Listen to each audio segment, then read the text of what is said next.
देखो गैल्वेनोमीटर क्या काम करता है, हालांकि गैल्वेनोमीटर को हम लोगों ने करंट इलेक्ट्रिसिटी वाले चैप्टर में भी यूज़ किया था, है ना। करंट को पता लगाने के लिए कि इस पर्टिकुलर वायर में करंट फ्लो कर रहा है या नहीं कर रहा है। तो यही इसका एम है कि गैल्वेनोमीटर क्या करता है, और हमारे लैब्स में एक्सपेरिमेंट भी यही है। तो गैल्वेनोमीटर का एम क्या है कि to detect the presence of electric current. किसी भी उस डिवाइस में अगर इलेक्ट्रिक करंट हुआ तो वो नीडल घूम जाती है, नहीं होगा तो वो जीरो को इंडिकेट करने वाले, सिंपल। अब बात ये आती है कि चलो गैल्वेनोमीटर का एम तो समझ में आ गया, किसी भी सर्किट में करंट के पता होने का पता ना होने या होने का पता लगा। अगर बात की जाए कि ये गैल्वेनोमीटर काम किस पे करते हैं, तो गैल्वेनोमीटर का वर्किंग प्रिंसिपल हम लोगों ने लास्ट लेक्चर में पढ़ा था कि अगर हम किसी भी करंट कैरिंग कॉइल को यूनिफॉर्म मैग्नेटिक फील्ड में रख देते हैं तो उस पर एक टॉर्क लगता है। टॉर्क का फॉर्मूला क्या था, NIAB sin थीटा। N बोले तो नंबर ऑफ टर्न्स, I बोले तो current in the coil, A बोले तो area of the cross section of the coil, B बोले तो मैग्नेटिक फील्ड, और sin theta, theta is the angle between area vector and magnetic field. याद रखना इसको, theta is the angle between area vector and magnetic field. ये torque का formula है कि अगर हमने किसी भी करंट कैरिंग कॉइल को अगर मैग्नेटिक फील्ड में रख देते हैं तो उसमें एक टॉर्क लगेगा।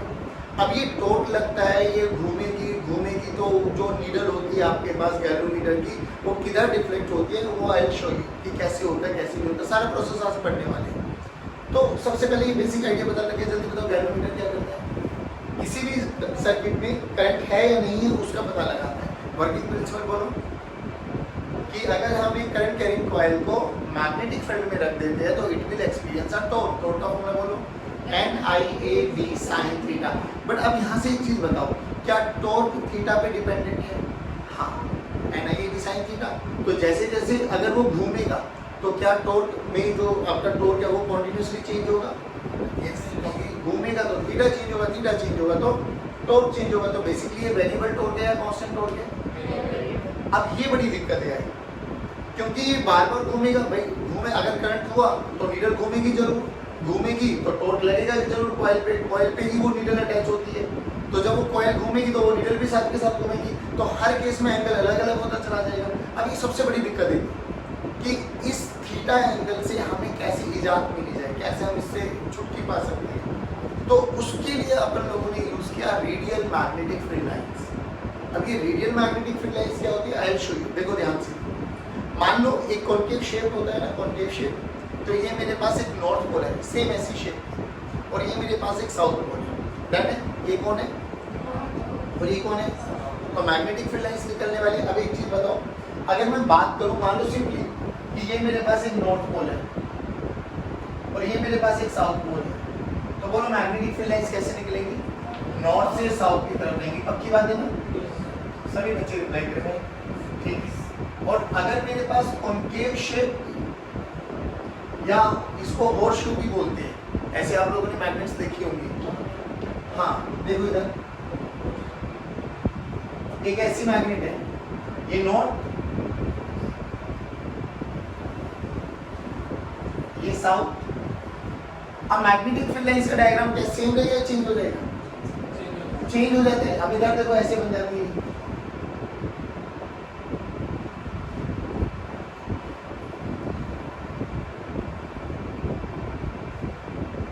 सेम उसी टेंडेंसी की जाएगी, नॉर्मली एंटर करेगी, नॉर्मली बाहर निकलने वाली, सेम उसी टेंडेंसी। अब याद करो, आपने शायद केमिस्ट्री में पढ़ चुके होंगे कि हमारे पास डाया, पैरा, फेरो ये मटेरियल्स होते हैं। Ferromagnetic material basically soft iron होता है। अब जो फेरोमैग्नेटिक मटेरियल्स होता है ना, ये क्या करता है, ये जितनी भी मैग्नेटिक फील्ड लाइंस होती है ना, उनको सबको अपने अंदर समेट लेता है। अब हमें क्या करना है, हमें बेसिकली जो किसी भी करंट कैरिंग कॉइल को अगर हम मैग्नेटिक फील्ड में रखते हैं तो उस पर फोर्स टॉर्क लगता है NIAB sin थीटा।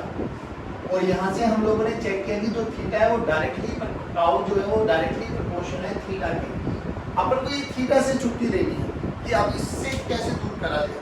तो इसको रिमूव करने के लिए, इससे इंडिपेंडेंट बनाने के लिए हम लोगों ने रेडियल मैग्नेटिक फील्ड लाइंस का यूज़ किया है। तो कभी कभार एक नंबर का क्वेश्चन पूछा जाता है कि रेडियल मैग्नेटिक फील्ड क्यों यूज़ करते हैं? क्योंकि जो टॉर्क होता है वो थीटा पे डिपेंडेंट है। अब रेडियल मैग्नेटिक फील्ड बनने से क्या होता है, आई शो यू। अब देखो क्या हुआ, पहली बात तो ये समझ में है मैग्नेटिक फील्ड लाइंस। अब रेडियल मैग्नेटिक फील्ड क्या होता है, देखो मान लो ये नॉर्थ पोल है, ये साउथ पोल है आपके पास, तो अगर आप सामने से देख रहे हो तो आपको ये स्ट्रक्चर दिखाई दे रहा है। अगर मैं इसको ऊपर से देखूं तो रियलिटी में ये नॉर्थ दिखाई देगा, ये साउथ दिखाई देगा आपको, अरे हाँ ना बोलो, क्या ये सर्कल शेप में दिखाई देगा? किसी के पास पानी की बोतल है? दिखा लो, ये मेरे पास एक सिलेंडर है, सॉफ्ट आयरन का सिलेंडर है। अब मैंने क्या करना है, मैंने ना ये नॉर्थ ये साउथ ये सिलेंडर को इनके अंदर इंसर्ट कर देना ऐसे। अब ये साइड से देख रहे हो तो आपको ये दिखाई दे रहा है, सोच ऊपर से देखते तो आपको ये दिखाई देता, ये मैग्नेट का नॉर्थ पोल, ये मैग्नेट का साउथ पोल और ये सिलेंडर बेसिकली एक सर्कल की शेप में दिखाई देता। अब ये सिलेंडर क्या होगा, इसी सिलेंडर पर हमें नंबर ऑफ टन्स को लपेटना होता है। मान लो वायर से आपके पास कॉपर की वायर, इस कॉपर की वायर को ऐसे लपेट दो तो ये कॉइल बन जाएगी, रेक्टेंगुलर कॉइल। अरे हाँ ना बोलो। अब ध्यान से सुनना बच्चों, जब मैं इसके ऊपर कॉइल को लपेटूंगा तो जब ऊपर से देख रहा हूँ मैं, टॉप व्यू में बात कर रहा हूँ, तो टॉप व्यू में ये तो दिखाई देगा मुझे। अब जो वायर है वायर, तो वो वायर तो एक ऐसे लाइन से बनती हुई दिखाई देगी, नहीं आएगी? पक्की बात? थोड़ा इमेजिन कर पा रहे हो? दोबारा बोलो एक बार, ये कौन है? नॉर्थ पोल, ये कौन है? और इसके बीच में ये मेरे पास एक सॉफ्ट आयरन का सिलेंडर है, मैंने इसको रख दिया। ये सॉफ्ट आयरन सिलेंडर क्या करेगा, इस पे मुझे वाइंडिंग्स लगानी है जो हम लोगों ने यहाँ पर area of cross section and number of turns, I वो करंट जो भी है, जो भी उस कॉइल को मुझे ये करंट को फ्लो कराना है, उसका क्या एरिया ऑफ क्रॉस सेक्शन होगा, कितने नंबर ऑफ टर्न्स होंगे, वो इस पे लपेटने हैं मुझे। 1 टन, 2 टन, ऐसे करते करते मान लो मैंने 100 टन कर दी, तो यहाँ पर एक वायर का गुच्छा बन गया। इधर भी जब ऊपर से देखेंगे तो मुझे ये वाला गुच्छा दिखाई देगा। बात समझ में आ रही? तो इसी का मैं टॉप व्यू यहाँ पे बनाता हूँ, ध्यान से सुनना बच्चों। तो अगर मैं टॉप व्यू के बारे में चर्चा करूँ तो ये मेरे पास नॉर्थ पोल, ये मेरे पास साउथ पोल, ठीक है, ये नॉर्थ ये साउथ, और इसके अंदर मैंने ये गोला बना दिया। ये बताओ ये क्या है? Soft iron cylinder. परफेक्ट। अब ये सिलेंडर की क्या खासियत है, ये बेसिकली जो भी मैग्नेटिक फील्ड लाइंस होंगे ना, सेम उसी पैटर्न को फॉलो करने वाले, रेडियली एंटर करेंगे, रेडियली आउट करने वाले, क्योंकि रेडियली इस सिलेंडर पे नॉर्मल बनने वाला है। तो देख मैग्नेटिक फील्ड लाइंस का डायग्राम देखना बच्चों, ये एंटर करी मैग्नेटिक फील्ड लाइंस, यहाँ से रेडियली आएगी, रेडियली का मतलब 90 डिग्री, मान लो ये सेंटर है, तो इसको अगर मैं थोड़ा इनलार्ज करके दिखाऊं, तुझे बड़ा बना के दिखाऊं, तो मैग्नेटिक फील्ड लाइंस का डायग्राम देखो, यहाँ पे क्या दिखाई देगा, ये मैग्नेटिक फील्ड लाइंस एंटर करी, ये सेंटर है, टुवर्ड्स द सेंटर जाएंगी, यहाँ से एंटर करेंगे टुवर्ड्स द सेंटर जाएंगे, यहाँ से ऐसे आई टुवर्ड्स द सेंटर, ये ऐसे आई टुवर्ड्स द सेंटर, ये ऐसे आई टुवर्ड्स द सेंटर। बोलो आया नहीं आया समझ? क्या सिमिलरली नीचे वाली रेंज पे ऐसे बनने वाली है, तो सिंपली ऐसे बनाते चले जाओ। These are known as your radial magnetic field lines. अब इनका क्या फायदा हुआ, वो फायदा देखो। और अब हम अगर देखेंगे तो अपन लोगों को क्या दिखाई देगी कि ये मैग्नेटिक फील्ड लाइंस ऐसे जा रही है सीधी, देखना ध्यान से, ऐसे सीधी जा रही है, ये ऐसे आ रही है, ये ऐसे आ रही है, ये ऐसे आ रही है, ये ऐसे आ रही है, और सो ऑन। बट क्या रियलिटी में ये इसी वाले रास्ते को फॉलो करेगी क्या? नहीं, क्योंकि अगर ये वाले रास्ते को फॉलो करेंगे तो ये तो इंटरसेक्ट कर रही है, और हम लोगों ने तो प्रॉपर्टी पढ़ी है कि मैग्नेटिक लाइंस कभी भी इंटरसेक्ट। तो रियलिटी में फिर क्या होता होगा इनके साथ, तो ये ऐसे एंटर तो करेंगे रेडियली, बट ये ऐसे घूमेंगी और रेडियली ही क्या करेंगी बच्चों, बाहर चली जाएंगी। नहीं आया समझ में? पक्की बात? तो ये डायग्राम ऐसा नहीं बनने वाला इसका। तो ये ऐसे एंटर करी, ऐसे रेडियली बाहर, ऐसे एंटर करी, रेडियली बाहर, ऐसे एंटर करेंगी, रेडियली बाहर, और ये सीधी। अब देखो इससे क्या हुआ, जल्दी बोलो, थीटा किस किस के बीच का एंगल था? सभी बच्चे प्लीज, थीटा किस किस के बीच का एंगल था? एरिया वेक्टर हो। अब जब हमने इसके ऊपर वायर को लपेटा तो रियलिटी में मान लो ये वायर है, तो ये वायर की ये शेप दिखाई दी मुझे, बस ध्यान है ना, ये शेप दिखाई दी। अब ध्यान से देख, ये वाली शेप से क्या हुआ, मान लो इस वायर को मैं यहाँ पे बना रहा हूँ, ये मेरे पास वो वाली वायर है जो हमें टॉप व्यू से दिखाई दे रही है। अब तो ए वायर का एरिया वेक्टर किधर है? ऊपर। अरे बोलो भाई, ये ऊपर area vector magnetic field lines के साथ और कितना एंगल बनेगा? 90 डिग्री। करंट आएगा, टोट लगेगा, घूमेगी। अब घूम के देख, मान लो ये घूम के ये कंडीशन में आ गई, तो अब एरिया वेक्टर ऐसे आ गया, अब वो एंगल 90 डिग्री कैसे भी लेके आ जाओ। अब ऐसे मान लो घूम के तो एरिया वेक्टर ये आ गया, अब बोल एंगल 90 तो हर केस में एंगल कितना बन रहा है। तो जो वो पहले वाला देख रहे थे हम लोग कि मैग्नेटिक फील्ड लाइंस में यहाँ पे कॉइल को रख देता हूँ और कॉइल का इनिशियल एरिया ये मान लिया और ये घूमेगा तो क्या एक एंगल लगातार चेंज हो रहा था, क्या वो कभी 0 डिग्री 30 डिग्री 60 डिग्री 90 डिग्री कुछ भी एंगल आता बट वो कॉन्टिन्यूसली चेंज आ रहा था। घूम अभी भी रही है बट अभी घूमने का फायदा क्या है कि हर इंस्टेंट पर एंगल कितना बनने वाला है, और 90 डिग्री बनने वाला तो साइन 90 की वैल्यू 1 तो टोर्क हर केस में कितना लगने वाला है NIAB। तो क्या हम लोग जो यहाँ थीटा की प्रॉब्लम को लेकर जूझ रहे थे, परेशान होते कि यार हर केस में एंगल चेंज हो रहा है, how to calculate that particular angle, तो क्या इन रेडियल मैग्नेटिक फील्ड लाइंस ने वो वाली प्रॉब्लम को खत्म कर दिया। सिंपल। तो रेडियल मैग्नेटिक फील्ड लाइंस का क्या यूज होता है ये समझ में आया कि जो टोर्क लग रहा था वो NIAB sin थीटा लग रहा था तो थीटा के इंडिपेंडेंट बना दिया। तो अब जो टोर्क लगेगा किसी भी मतलब ओरिएंटेशन पे कितना लगने वाला है जल्दी बोलो NIAB। जल्दी बताओ मुझे ये समझ में आया नहीं है। अब इसका थोड़ा सा कन्वेंशनल डायग्राम बनाता हूँ जो पहले टाइम में बनाते थे। आराम से सुनना। मान लो ये हमारे पास एक रिजिड सपोर्ट होता है, ठीक, इस पे हम लोग एक फास्फोरस ब्रॉन्ज की स्ट्रिप्स लगा देते हैं और यहाँ पर अब साइड व्यू देख रहे तो साइड व्यू देखेंगे तो आप लोगों को ये डायग्राम कुछ ऐसा बनेगा जो अब दिखा रहा हूँ। ये नॉर्थ पोल, ये सॉफ्ट आयरन सिलेंडर, ये साउथ पोल और इसके ऊपर अब वायर को लपेटेंगे। समझ में आ गया? तो ऐसे ही डायग्राम बनाने वाले जैसे आपको साइड से दिखाई दे रहा है। तो देखो ये क्या हुआ बच्चों, ये वो वाला सिलेंडर,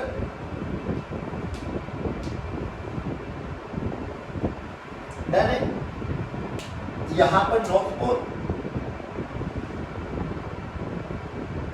यहां पर साउथ पोल, ये बिल्कुल सटका हुआ रहता है, ध्यान रखना। आ जाओ।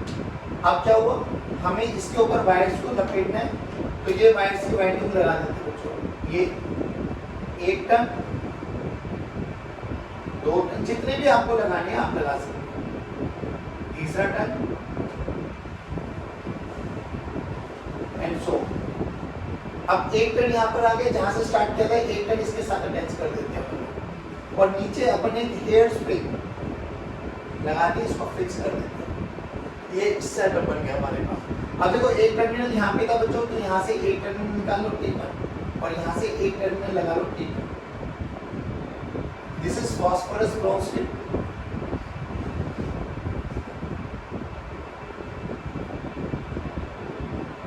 ये बेसिकली हेयर स्प्रिंग टाइप के होते हैं, ऊपर भी और नीचे भी दोनों सेम। और यहाँ पर हमें एक मिरर लगाया रहता था पहले जब स्टार्टिंग में बनाया, यहाँ पे एक मिरर होता था और ये सेटअप है ना इतना मतलब कॉम्प्लिकेटेड होता था, इसको ना किसी भी रूम में टांग देते थे। तो जिस भी सर्किट में हम लोगों को चेक करना होता था कि भाई इसमें करंट है या नहीं है, उस सेटअप को लेके आओ, एक टर्मिनल ये रहा, एक टर्मिनल ये रहा, उसमें लगाओ। अगर उसमें करंट होगा तो इसमें करंट फ्लो करेगा। यहाँ मैग्नेटिक फील्ड है तो मैग्नेटिक फील्ड हम लोगों ने बना दी। करंट अगर उस सर्किट में हुआ तो इसमें फ्लो करेगा। तो ये कॉइल बन गई जिसमें करंट मूव कर रहा है, करंट मूव कर रहा है तो टॉर्क लगेगा, टॉर्क लगेगा तो ये घूमेगा। और इसके ना यहाँ पर एक नीडल लगा देते थे बच्चों और यहाँ पर एक हमारे पास सर्कुलर स्केल होता था। ये वही सर्कुलर स्केल है जो गैल्वेनोमीटर में आपको दिखाई देता है, अभी दिखाता हूँ आपको। ये इंडिकेट करता था 0 को। फिर ऐसे ऐसे भी डिविजन होती थी आपके पास और इधर भी डिवीजन होती थी। ये बाई डायरेक्शनल होता है। ये दोनों में करंट के मैग्नीट्यूड को भी पता लगा सकते हैं। हम इसको गैल्वेनोमीटर को आगे देखेंगे कि गैल्वेनोमीटर को एमीटर में भी कन्वर्ट किया जा सकता है, गैल्वेनोमीटर को वोल्टमीटर में भी कन्वर्ट किया जा सकता है। अभी के लिए ये समझ में आया सेटअप। दोबारा सुनो, फास्फोरस ब्रॉन्ज स्ट्रिप, ये आपके पास एक सिलेंडर है सॉफ्ट आयरन का, बेसिकली फेरोमैग्नेटिक मटेरियल होता है। इसके ऊपर हम लोगों ने वायर को लपेटा, नॉर्थ पोल और ये साउथ पोल। अब क्या हो गया, ध्यान से सुनो। एक बच्चा उठ के आ जाओ 2 मिनट के। हाँ इधर देखो, मैं कौन हूँ, NIAB, ठीक। अब जैसे मैं आया इसमें घुमा तो टोट लगा। अब टोट लगा तो देख कुछ दूर तक तो मैं घुमाया, क्या एक पॉइंट पर मुझे ऑपोजिशन मिला? हाँ, वो ऑपोजिशन कौन प्रोवाइड करेगा? ये दोनों पेयर, ठीक है ना। अब ये दोनों पेयर ऑपोजिशन प्रोवाइड करेंगे तो एक पॉइंट आएगा जिसको अपन बोलते हैं इक्विलिब्रियम कंडीशन। इक्विलिब्रियम कंडीशन क्या होगा, मेरे द्वारा लगाया गया टॉप यानी NIAB इन दोनों पेयर्स के द्वारा प्रोवाइड किया गया टॉर्क के इक्वली डिपॉजिट हो जाएगा। अगर मैं इसको क्लॉकवाइज डायरेक्शन में घुमा रहा हूँ तो क्या ये एंटी क्लॉकवाइज डायरेक्शन में घुमाने की कोशिश करेगा? अब ये सोचो ये टॉर्क कैसे प्रोवाइड होता है। आप लोगों ने ना 11th स्टैंडर्ड में टोरोजनल पेंडुलम पढ़ा होगा, पढ़ा है तो बहुत अच्छी बात है, नहीं पढ़ा तो सुनो क्या होता है। बेसिकली एक वायर होती है और ये बहुत सिंपल हम समझ भी लेते हैं। वायर है ना, वायर को नीचे से ऐसे लपेटना स्टार्ट करो, घुमाना स्टार्ट करो, तो एक पॉइंट पर आके ना जैसे छोड़ दोगे आप, क्या वायर अपने आप ही, अगर आपने क्लॉकवाइज डायरेक्शन में घुमाया, क्या वायर अपने आप ही एंटी क्लॉकवाइज डायरेक्शन में आती है? अरे हाँ ना बोलो। अब हर एक मटेरियल की ये घूमने की स्ट्रेंथ ना अलग अलग होती है। कोई तो इतने से टन में बहुत ज़्यादा घूम सकती है, कोई हो सकता है फर्क भी ना पड़े। जैसे मोटी रस्सी ले लो, बहुत हल्का सा ट्विस्ट दो, हो सकता है वो घूमे घूमे ना भी घूमे। छोटी पतली सी वायर ले लो, उसमें हल्का, जैसे आपने शायद एक्सपेरिमेंट कराया हो, स्कूल में नहीं कराया हो, एक बहुत पतली सी वायर लेते हैं, उसके नीचे के ना डिस्क लगा देते हैं, उसको हैंग कर देते हैं, वो डिस्क को ना हल्का सा रोटेट करते हैं, हल्का सा रोटेट करते हैं ना, उसको छोड़ देते हैं। तो अगर आपने उसको क्लॉकवाइज डायरेक्शन में घुमाया तो उस पर एक रेस्टोरिंग टॉर्क लगता है जो उसको एंटी क्लॉकवाइज डायरेक्शन में लेके जाता है, तो वापसी आएगा। फिर उसमें इनर्शिया के कारण फिर वो ऐसे ऐसे ऐसे ऐसे ऑसिलेट करता है। तो टीचर बोलता है कि 15 ऑसिलेशंस मेजर कर लो, 20 मेजर कर लो। ये बेसिकली ये होता है टोरोजनल कांस्टेंट, हर एक मटेरियल का होता है। तो जो अपन लोगों ने यहाँ पर मटेरियल लगाया है उसका भी टोरोजनल कांस्टेंट है। बात समझ में? अब ये कितने एंगल घूमा, कितने एंगल हम लोगों को घुमा, तो टोरोजनल कांस्टेंट का फॉर्मूला होता है tau this is equals to K constant torsional constant into phi. तो वहां पर एक जो टोट लगता है टोरोजनल, तो वो लगता है ये वाला, तो tau this is equals to K into phi. ये फाई होता है कि कितना एंगल घुमा। अब सोच, ये एनआईए भी तो करंट प्रोवाइड कर रहा था और ये कौन प्रोवाइड करेगा? ये दोनों पेयर। एक पॉइंट पर क्या होगा, ये वाला टोट इस वाले टोट के बराबर हो जाएगा। अगर ये वाला टोर्क इस वाले टोर्क के बराबर हो जाएगा, क्या वो आगे मूव कर पाएगा? बिल्कुल भी नहीं करेगा। बात समझ में? तो रियलिटी में क्या होता है कि इनिशियली जब ये गैल्वेनोमीटर की इंडिकेटर पॉइंट 0 को इंडिकेट कर रहा है, जैसे इसमें टोर्क लगेगा तो ये इंडिकेट करेगा धीरे धीरे। वो जब तक इंडिकेट करेगा जब तक ये दोनों बराबर नहीं हो जाते। क्या जब ये दोनों बराबर आ जाएंगे तो क्या मैं बोल सकता हूँ इक्विलिब्रियम कंडीशन पे आ गए? अगर इक्विलिब्रियम कंडीशन पे आ गए तो क्या मैं ये लिख सकता हूँ कि NIAB द्वारा लगने वाला torque must be equal to K5? नहीं आए, बोलो भाई। यहाँ से आई की वैल्यू निकालो, आई की वैल्यू देखो क्या होगी, K बाय NAB इंटू 5। अब यहाँ से देखो K क्या है? टोरोजनल कांस्टेंट। सो एक बार ये सेटअप बन गया तो क्या मैं इसको बार बार चेंज करूँगा क्या? नहीं, एक बार जो सेटअप बन जाता है वो बन जाता है। मान लो ये पंखा है आपके पास, पंखे के अंदर जो वाइंडिंग्स है एक बार बन गई तो बन गई। ऐसे थोड़ी ना मम्मी पंखा बहुत कम चल रहा है, छोड़ो इसकी वाइंडिंग्स तेज कर दूँ क्या? ऐसा थोड़ी ना होता है। बन गई तो बन गई। हाँ, जब तक वो अल्टीमेटली खराब नहीं होता या अपन को चेंज ना करने का मौका मिले तब तक तो अपन कुछ नहीं करने वाले। दूसरी चीज ये एंड क्या है? Number of turns. भाई इसमें मैंने कितने नंबर ऑफ टर्न्स दिए? 100 दिए, 500 दिए, 1000 दिए, वो एक ही बार बनने वाला है। फिर ये जो वायर यूज की गई है, इस वायर का एरिया ऑफ क्रॉस सेक्शन कितना है? यहाँ जो मैग्नेट लगाई है वो मैग्नेटिक फील्ड कितनी है? तो तुझे नहीं लगता ये सब की सब क्या है? कांस्टेंट क्वांटिटी है। अगर ये कांस्टेंट क्वांटिटी है तो मैं लिख सकता हूँ I is directly proportional to 5। यानी जो ये गैल्वेनोमीटर की निडल कितना घूमने वाली है ये उस पर डिपेंड करता है कि कितने मैग्नीट्यूड का करंट इसमें जा रहा है। कम जगह होगा तो कम घूमेगी, ज्यादा जा तो ज्यादा घूम जाएगी। अब जो ये डायरेक्टली प्रोपोर्शन का साइन है, ये वाला सब चीजें, इनको हम एक कांस्टेंट से रिप्लेस कर देते हैं। That is known as your galvanometer constant. क्या बोला जाता है? Represented by capital G, that is K by NAB। अब देखो ध्यान से, I का फॉर्मूला क्या बन गया? I this is equal to G into 5। जल्दी करो, ये समझ में आया? तो ये गैल्वेनोमीटर है बेसिकली। गैल्वेनोमीटर कैसे काम करता है, कैसे ऑपरेट करता है, वन। सेकेंडली अब देखो ध्यान से क्या होता है, जब ये सब काम हो रहा था ना बच्चों, यहाँ से ना दो चीजें निकाली, एक सेंसिटिविटी, एक करंट सेंसिटिविटी और एक वोल्टेज सेंसिटिविटी। बहुत सिंपल सी बात है। ये सेंसिटिविटी हम लोग पोटेंशियोमीटर में भी पढ़े थे। याद कर, हमने ये बोला था जैसे सेंसिटिविटी का मतलब समझ के चलो तराजू से। एक तो वो तराजू है जो हम लोग सब्जी वगैरह लेने जाते हैं, एक सेम ऐसी ही तराजू है जो सुनार के पास पाई जाती है। सुनार वाली तराजू क्या करती है? पॉइंट के बाद भी 2-3 जीरो तक वो मेजर करती है कि भाई इसमें कितनी, बेसिकली जैसे बात करते हैं हमें 10 ग्राम सोना लेने गए 10 ग्राम चीज लेने चले जाओ दुकान पे, भैया बोल दो 10 ग्राम ये चीनी दे दो, वो दे दो, वो 10 ग्राम के बाद 10 भी दे सकता है तुझे, 12 ग्राम भी दे सकता है, वो 8 ग्राम भी दे सकता है, ना तू रोने वाला ना वो उसको कोई फर्क पड़ने वाला। आलू लेने जाते हो, बोल दो भैया 1 किलो आलू दे दो, अबे वो 1 किलो भी दे सकता है, 1 किलो से 1-2 आलू फालतू भी दे सकता है, कम भी दे सकता है, ऐसा थोड़ी तुम रोने लग जाओगे, नहीं मम्मी मारेगी पूरा 1 किलो दो, भैया 1 आलू कैसे कम, नहीं करते ना कभी भी। सोच सुनार की दुकान पे चले गए, बोले भैया 10 ग्राम सोना दे दो, बेसिकली 1 तोला, अब वो कहेगी भाई 8 ग्राम ले जाओ, अब 1 ग्राम का रेट 5000 के आसपास है, तो मम्मी क्या, मम्मी भी मारेगी, जिसको बताओगे सब मारेंगे तुम्हें है। और सोच अगर तू गलती से सुनार से 1 ग्राम 2 ग्राम फालतू ले आया तो वो मर जाएगा बेचारा। तो अल्टीमेटली किसी ना किसी का लॉस है, तो उस लॉस को बचाने के लिए वो इतनी सेंसिटिव डिवाइस यूज करता है कि वो छोटी से छोटी चीजों को भी ऑब्जर्व करता है।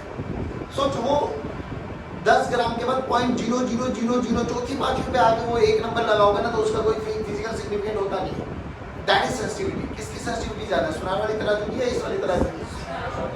दैट इज बहुत सेंसिटिविटी। अब ये सोच करंट सेंसिटिविटी क्या बताता है, सोच 1 गैल्वेनोमीटर तो ये है कि भैया वो कम से कम 1 मिली एम्पियर के करंट को ही मेजर करेगा, कम से कम 1 मिली एम्पियर को ही मेजर करेगा। 1 गैल्वेनोमीटर ऐसा बनाए जो 0.1 मिली एम्पियर को भी मेजर कर ले, 1 गैल्वेनोमीटर ऐसा बनाए जो 0.001 मिली एम्पियर को भी मेजर कर ले, तो which one is more sensitive? Last वाला। बात समझ में आ गई ना? तो ऐसी करंट सेंसिटिविटी डिफाइन की गई, ऐसे वोल्टेज सेंसिटिविटी डिफाइन की गई। और करंट सेंसिटिविटी सुनो क्या बोला गया, बिल्कुल इसका रिवर्स बोला गया, phi by I का रेशियो, phi by I का रेशियो, कि phi क्या है कि वो कितने डिग्री एंगल घूमा है ना, कितने डिग्री एंगल घूमा। सोच एक ने दिखाया 1 डिग्री का 1 मिली एम्पियर में, 1 डिग्री घूम रहा है वो 1 मिली एम्पियर और वो उसका लीस्ट है, इससे कम तो कर ही नहीं सकता, तो 0.9 0.8 मिली एम्पियर को तो बता ही नहीं लगाएगा, हमें यही नहीं पता लगेगा भाई करंट है या नहीं है। 1.01 को भी मेजर कर रहा है, 1.001 को भी मेजर कर रहा है, ये सेंसिटिविटी है। तो ये वाला phi by I की रेशियो जो होती है that is known as current sensitivity IS। तो phi by I क्या बन गया बच्चों, यहाँ से देखो phi by I बन गया 1/G और G की वैल्यू क्या है K by NAB, यानी ऊपर रिवर्स कर दो इसको, ये क्या बन गया NAB by K।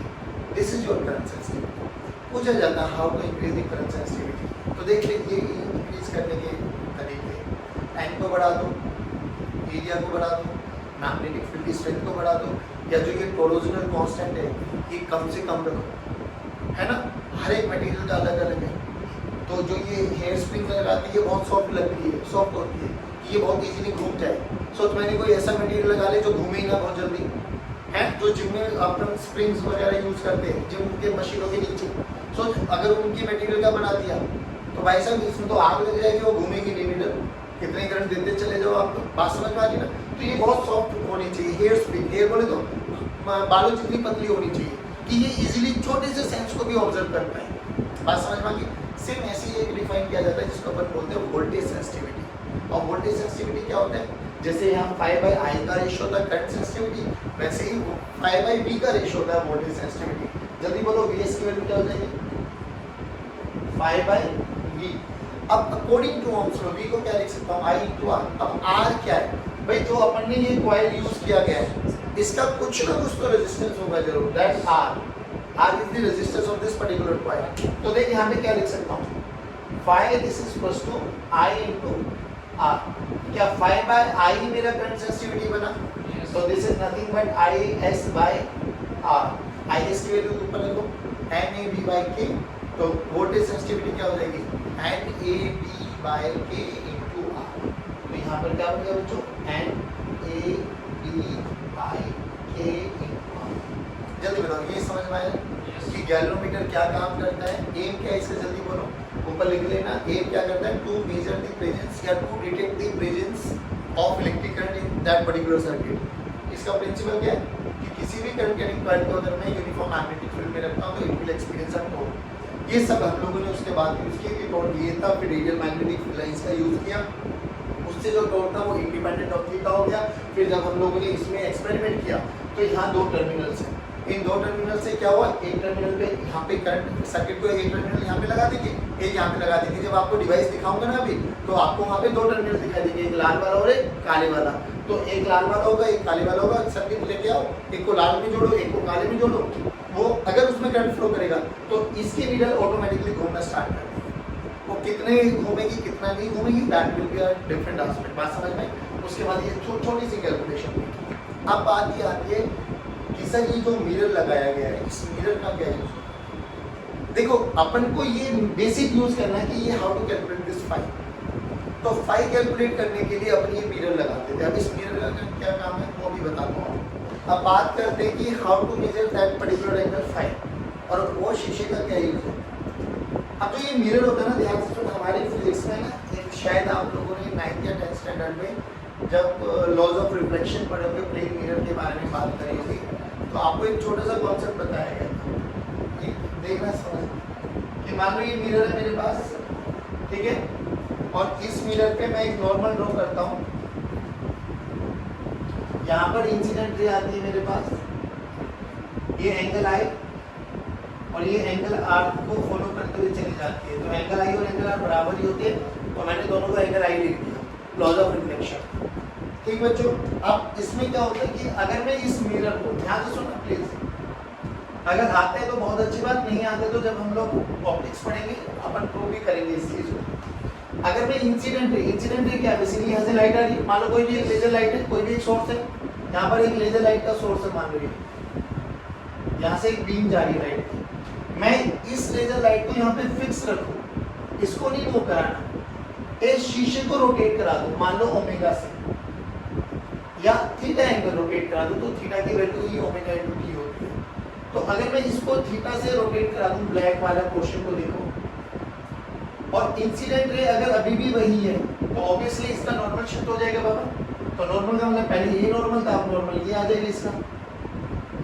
तो जो नई रिफ्लेक्टेड रे होती है ना बच्चों, वो पहले वाली से 2 थीटा एंगल पे रिफ्लेक्ट हो जाती है। जो पहले वाली से जो नई आएगी अब घूमने के बाद, थीटा एंगल घूमने से, ये थीटा एंगल घूमने के बाद, तो जो नई आएगी वो 2 थीटा रिफ्लेक्शन होती है। बस ये कॉन्सेप्ट अपन को बताता है।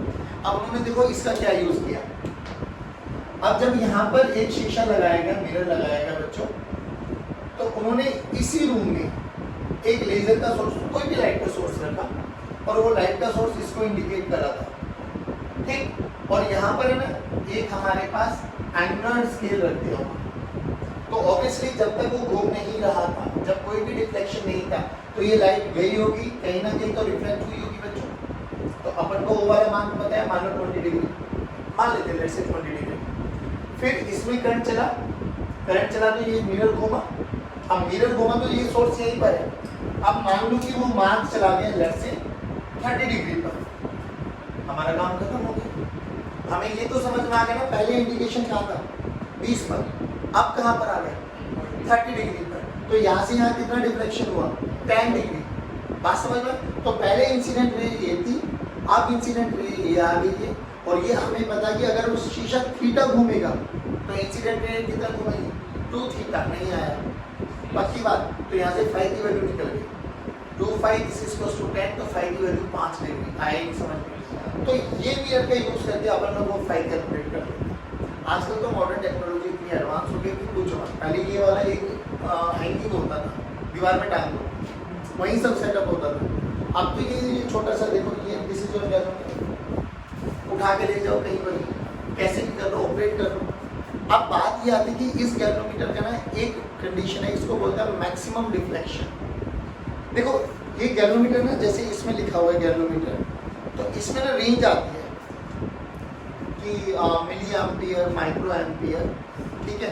तो इसमें क्या होती है कि आपको ना, जैसे इसमें इंडिकेशन है 30, तो जब ये नीडल 30 तक चली जाएगी, वो इसका मैक्सिमम रिफ्लेक्शन होने वाला है। अब वो सब में अलग अलग आता है कि पर डिवीजन इतने मिली एम्पियर को करंट ऑब्जर्व कर सकता है, इतने को कर सकता है। सोच इसमें 30 डिवीजन है, और बोल दिया गया कि भैया जो ये वाला गैल्वेनोमीटर है ना, ये हर एक डिवीजन में 0.1 मिली एम्पियर करंट को मेजर कर लेता है। तो क्या मैं इसका मैक्सिमम रिफ्लेक्शन करंट नहीं निकाल सकता? मैक्सिमम रिफ्लेक्शन करंट का मतलब क्या है कि इस गैल्वेनोमीटर की रियलिटी में कितनी औकात है, इससे ज़्यादा करंट अपन इसको दे नहीं सकते। मान लो इसकी I 5 milli ampere, let's say for example मान लो 5 मिली एम्पियर, 10 मिली एम्पियर, और तू इसको दे रहा है ज़्यादा करंट, 1 एम्पियर करंट दे दिया, इसकी मैक्सिमम औकात कितनी है 10 मिली एम्पियर। 10 मिली एम्पियर का मतलब 10 × 10⁻³ इससे ज़्यादा करंट ये बर्दाश्त कर नहीं सकता। और जो मेरे घर में करंट आता है, मान लो कोई भी एक बैटरी है मेरे पास, बैटरी ने सोर्स मान लो जनरेट कर दिया 5 एम्पीयर का करंट, तूने सीधा इसमें 5 एम्पीयर का करंट दिया, सोच इसके साथ क्या होने वाला, धुआं निकलता हुआ दिखाई देता है रियलिटी में। अब क्या होता है कि मुझे है ना गैल्वेनोमीटर का कन्वर्जन करना होता है। पहले बताओ मैक्सिमम डिफ्लेक्शन करंट समझ में आया कि जो भी गैल्वेनोमीटर है कोई भी अलग डिवीजन हो सकती है, अलग अलग न्यूमेरिकल्स में अलग अलग गैल्वेनोमीटर आपको दे देंगे वो लोग, वो दे देंगे तो उसके अकॉर्डिंग आप लोगों का दिमाग चलना चाहिए कि भैया हाँ इसका मैक्सिमम डिफ्लेक्शन इतना है। सोच गैल्वेनोमीटर दे दिया, उसके क्रॉस पोटेंशियल डिफरेंस दे दिया, तो क्या आप आर भी निकाल सकते हो, R is what resistance of the galvanometer, that is also find out, वो V/I वाला फॉर्मूला यूज करते हैं। अब हमसे बोला जाता है कि इस गैल्वेनोमीटर को कन्वर्ट करना है हम लोगों को एमीटर और वोल्टमीटर।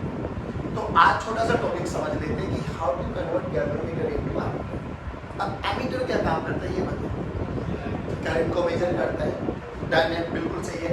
सोच मुझे अगर तुझे एक सर्किट दे देता हूँ मैं वैसे रैंडमली, अपने करंट इलेक्ट्रिसिटी के कॉन्सेप्ट से सीखना, अगर मैंने तुझे एक सर्किट दे दिया बना के, है मान लो मैं बना ही देता हूँ सर्किट कि मैंने एक सर्किट बनाया है, ये बच्चों ये आपके पास एक रेजिस्टेंस है, इधर सुन लो भाई, ये दूसरा रेजिस्टेंस है R1, ये R2 और यहाँ पर एक रेजिस्टेंस है R3, इसमें एक बैटरी लगा दी मैंने भी, ठीक। मेरे से बोला गया find out the current in this circuit, current in the circuit पूछा, मैं ये नहीं पूछा कि इस वाली ब्रांच में कितना करंट है, इस वाली में कितना है, इस वाली में कितना है, मैंने क्या बोला find out the current in the circuit. In the circuit का मतलब टोटल करंट जिससे मुझे मतलब है। तो जो पहली बात तो एम्पियर मीटर लगाएंगे, ampere meter is used to measure the electric current. तो तू ये मुझे बता एम्पियर मीटर कहाँ लगाएगा, सीरीज में लगाना चाहिए या पैरेलल में लगाना चाहिए? सीरीज। क्यों? क्योंकि सीरीज में करंट सेम रहता है और जो भी करंट जाएगा वो सीरीज में आएगा। तो ऑब्वियसली इसके बाद दो पोजीशन मिल गई हमारे पास, या तो यहाँ पे लगा दो एम्पियर मीटर को या यहाँ पे लगा दो। अगर यहाँ पे लगा देंगे तो वो केवल इसी वाली वायर का आपको ब्रांच का करंट दे देगा, यहाँ पे लगा देंगे तो इसका दे देगा, यहाँ पे लगाओ या यहाँ पे लगाओ टोटल करंट इतना सर्किट मिल जाएगा। तो पहली बात तो ये समझ में आया कि एमीटर सीरीज में लगाया जाता है। सो एक चीज और बताओ मुझे मैक्सिमम से मैक्सिमम करंट मेजर करना है, मैक्सिमम से मैक्सिमम।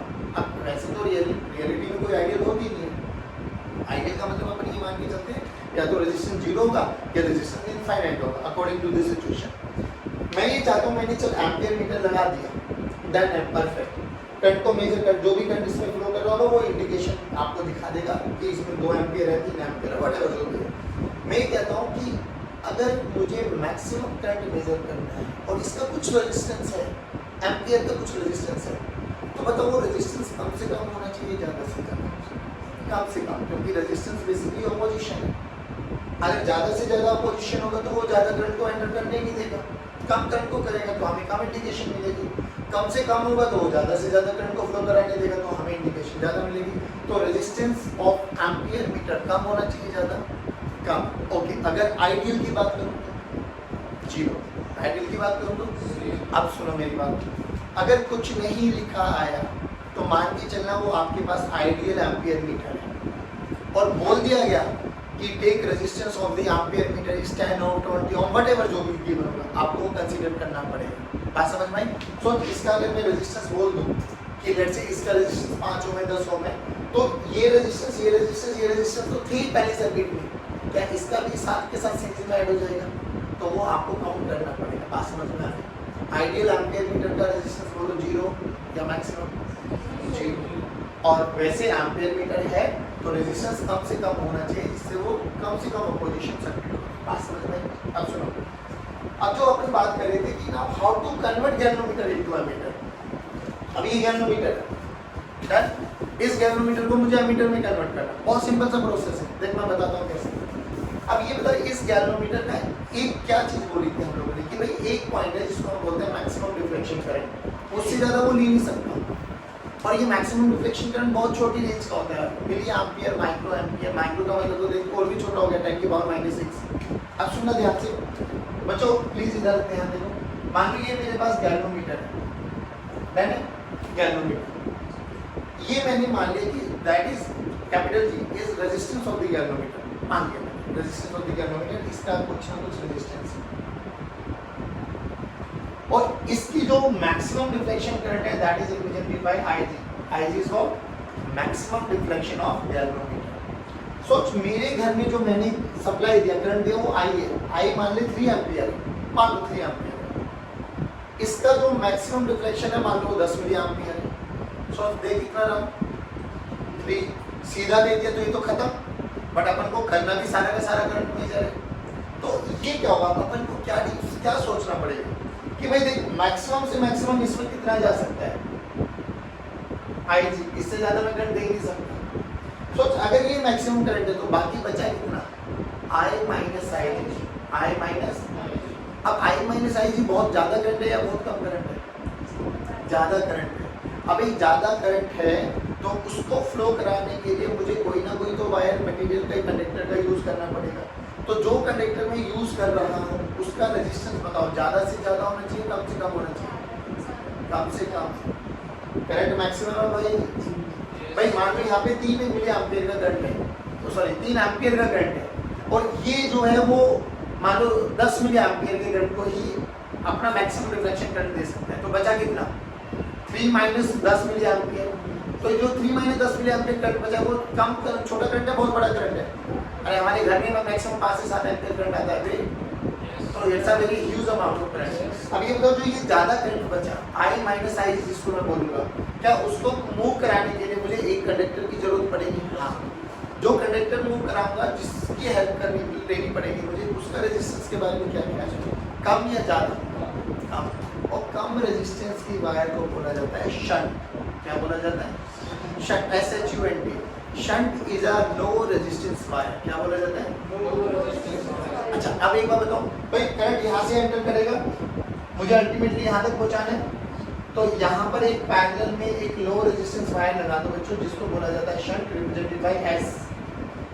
दैट अब देख हुआ क्या भाई, I करंट आया, IG गैल्वेनोमीटर में चला गया जो उसके वर्किंग के लिए चाहिए था, और यहाँ पर क्या आ गया बच्चों I माइनस IG। अब A पॉइंट ये मान लो, A पॉइंट ये मान लो B, ए से भी पार्शियल केवीएल लगाओ, पहले इस वाली ब्रांच में फिर इस वाली ब्रांच में, जल्दी बोलो यहाँ से BA प्लस से minus minus IG into G, this is equals to, अरे बोलो भाई यहाँ से यहाँ आओ, ये प्लस ये minus BA minus I minus IG into S, कहाँ पहुँचे? यहाँ से BA माइनस B निकालो, BA माइनस B क्या आ गया IG इंटू G, यहाँ से BA माइनस B निकालो, I माइनस IG इंटू, क्या दोनों का पोटेंशियल डिफरेंस सेम है? अगर दोनों का पोटेंशियल डिफरेंस सेम है तो क्या मैं राइट हैंड साइड को भी इक्वेट कर सकता हूँ? तो आ जाओ बच्चों, लिखो जल्दी, IG into G this is equals to I minus IG into S। अब इक्वेशन है क्या बच्चों, देखो 1 2 3 4 वेरिएबल एक इक्वेशन, तो कोई ना कोई 3 आपको पता हो, एक आपको कैलकुलेट करना हो। कभी वो शंट पूछ लेता है, कभी वो maximum deflection in the galvanometer पूछ लेता है, कभी वो रेजिस्टेंस पूछ लेता है, तो यहाँ से आपके पास कुछ भी वो पूछ सकता है। सिंपली ये इक्वेशन याद रखो, ठीक है? कल की क्लास में इसके रिलेटेड न्यूमेरिकल्स करेंगे और गैल्वेनोमीटर को वोल्टमीटर में कन्वर्जन करेंगे। Thank you very much, have a good day, God bless you, जय हिंद।